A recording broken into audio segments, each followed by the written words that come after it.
एक adult mail के वजन का 60% हिस्सा पानी होता है। यानी कि अगर आपका वजन 60 केजी है तो उसका 36 केजी पार्ट जो है पूरा पानी है। फीमेल में ये पार्ट जो है 54% होता है।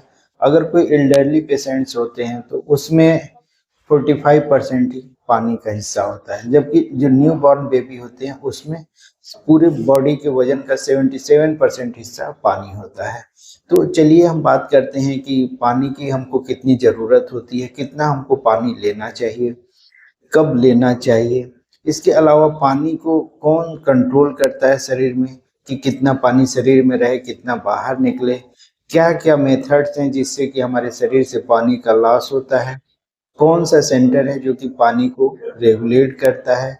इसके अलावा हमारे शरीर में अगर ज़रूरत से ज़्यादा पानी इकट्ठा होगा तो क्या होगा, अगर कम पानी शरीर में हो रहा है तो क्या होगा।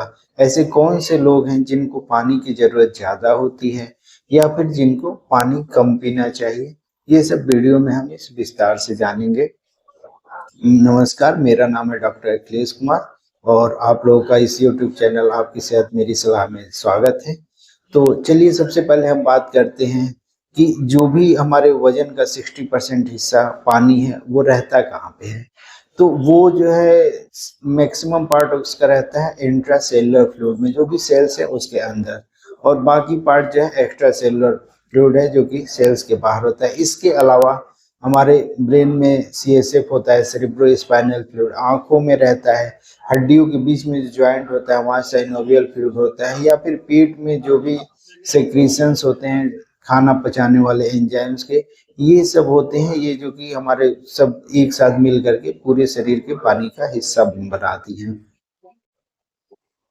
अब बात करते हैं कि हमारे शरीर से पानी का लॉस किस किस तरीके से होता है। तो एक होता है ऑब्लिगेटरी, मतलब जो अनिवार्य है, होना ही होना है, और एक होता है नॉन ऑब्लिगेटरी जो कि अनिवार्यतः नहीं होता है। तो ऑब्लिगेटरी में क्या क्या आता है।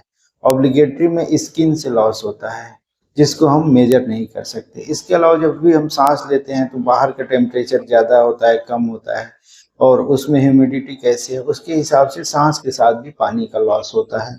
तो ये होता है इनसेंसिबल। इसके अलावा जो हम सेंस कर सकते हैं, जैसे कि पेशाब हमारा कितना जा रहा है, पसीना कितना हो रहा है, लैट्रिन में कितना पानी जा रहा है, तो इन सबको हम ऑब्लिगेटरी कहते हैं। अब नॉन ऑब्लिगेटरी क्या है, जैसे कि कोई बहुत ज़्यादा हैवी वर्क करे, एक्सरसाइज करें, तो उसमें जो पसीना होता है, या फिर हमको बहुत ज़्यादा ब्लड लॉस हो, अचानक से कहीं कट जाए, पिट जाए, खून बहने लगे, या फिर लैट्रिन ज़्यादा होने लगे, डायरिया हो जाए, या फिर तेज तेज सांस होने लगे, या उल्टी होने लगे, तो ये सब जो लॉस होता है वो नॉन ऑब्लिगेटरी होती हैं। अब बात करते हैं वाटर बैलेंस की। तो वाटर बैलेंस कैसे होगा, तो जितना हमारा इनटेक है उतना ही आउटपुट हो तो फिर हमारा बैलेंस रहेगा। सामान्यतः 2.5 से 3 लीटर पानी 24 घंटे पीना सफिशियंट होता है। तो फिर अब हमारे शरीर में वाटर का बैलेंस करता क्या है, तो दो मेन ऑर्गन है जो कि बैलेंस करते हैं। एक है आपका किडनी और दूसरा है आपका GIT सिस्टम। ठीक है, ये दोनों आपके वाटर को बैलेंस करते हैं। अब ये कैसे पता चलता है कि हमें प्यास लग रही है, नहीं लग रही, शरीर में पानी की कमी है, नहीं है। तो हमारे दिमाग में एक होता है हाइपोथैलेमस, वहां पे होता है आपका थर्स्ट सेंटर, जो कि शरीर अगर खून गाढ़ा होने लगता है तो उसको लगता है कि हाँ भाई अब पानी की जरूरत है। अगर ज्यादा पानी आदमी पी लेता है, डाइल्यूट होता है, तो फिर लगता है कि नहीं, हमें पानी नहीं पीना है। तो ये कंट्रोल करता है कि हमें कितना पानी पीना है, कितना नहीं पीना है, उसके हिसाब से हमें प्यास लगता है। अब इसके अलावा अब पानी हमारे शरीर में कहाँ कहाँ से आता है, तो एक तो हम लिक्विड डाइट जो भी ले रहे हैं, पानी तो पी ही रहे हैं, इसके अलावा जूस पी रहे हैं, या फिर कोई कोल्ड ड्रिंक ले रहे हैं, या फिर आप चाय पी रहे हैं, तो इन सब के साथ जो है पानी हमारे शरीर में आता है। इसके अलावा जो भी हम भोजन करते हैं तो भोजन में भी कुछ परसेंट जो है लिक्विड होता है, लगभग 30% लिक्विड होता है। इसके अलावा हमारे शरीर में जो मेटाबॉलिक प्रोसेस चलते हैं, बहुत तरह के केमिकल रिएक्शन शरीर के अंदर जो होते हैं, उसमें भी पानी प्रोड्यूस होता है।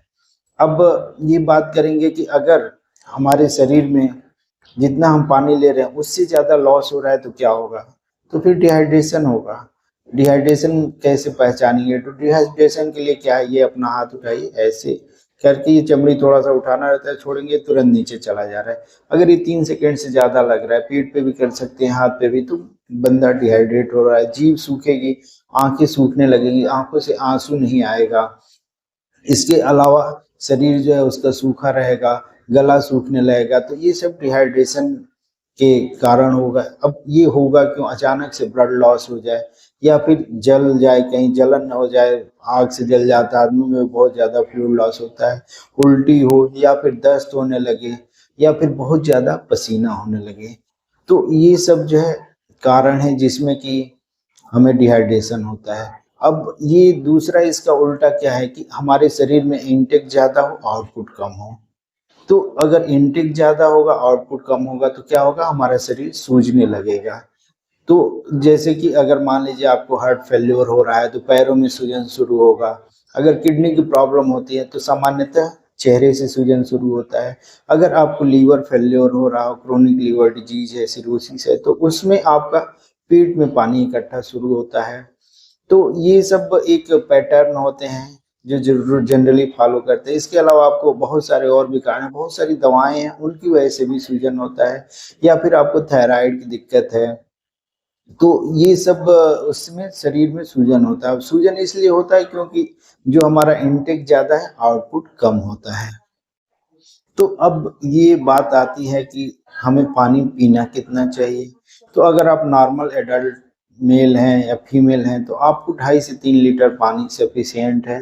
गर्मी के मौसम में जो है पानी 4 लीटर तक आप बढ़ा सकते हैं। जाड़े के मौसम में वाटर लॉस कम होता है, तो उसमें आप 1.5-2 लीटर पानी भी पिए तो वो सफिशिएंट होता है। अब ये है कि ऐसे कौन से मरीज हैं जिनको पानी कम पीना चाहिए? तो वो हैं आपके हार्ट फेल्योर वाले मरीज, जिनका भी हार्ट फेल्योर है, शरीर में सूजन होता है, या फिर किडनी के मरीज हैं, या फिर लीवर के मरीज हैं, थायराइड के मरीज हैं। तो इनको पानी कम पीना रहता है। कितना पीना रहता है? तो जितना उनको यूरिन होता है, एक आइडिया लगा लेते हैं अंदाजन कि जो है इतना लगभग पेशाब हो रहा है, उसी जाड़े में 100 से 200 ml ज़्यादा पानी पीना रहता है, और गर्मियों के मौसम में 400 से 500 ml ज़्यादा पानी पीना रहता है। अब ऐसे कौन से मरीज हैं जिनको पानी ज़्यादा पीना रहता है? तो अगर आप शुगर के मरीज हैं, शुगर कंट्रोल नहीं रहता है, तो उसमें प्यास ज़्यादा लगती है, उसमें पानी ज़्यादा पीना भी पड़ता है। इसके अलावा अगर आपको पथरी है, स्टोन है, रीनल स्टोन है, या फिर बार बार पेशाब में जलन होता रहता है, तो ऐसे मरीजों को पानी ज़्यादा लेने की ज़रूरत होती है। तो पानी कितना पीना है, कैसे पीना है, ये डिपेंड करता है कि आपको किस मौसम में पानी ले रहे हैं, आपको कोई बीमारी तो नहीं है।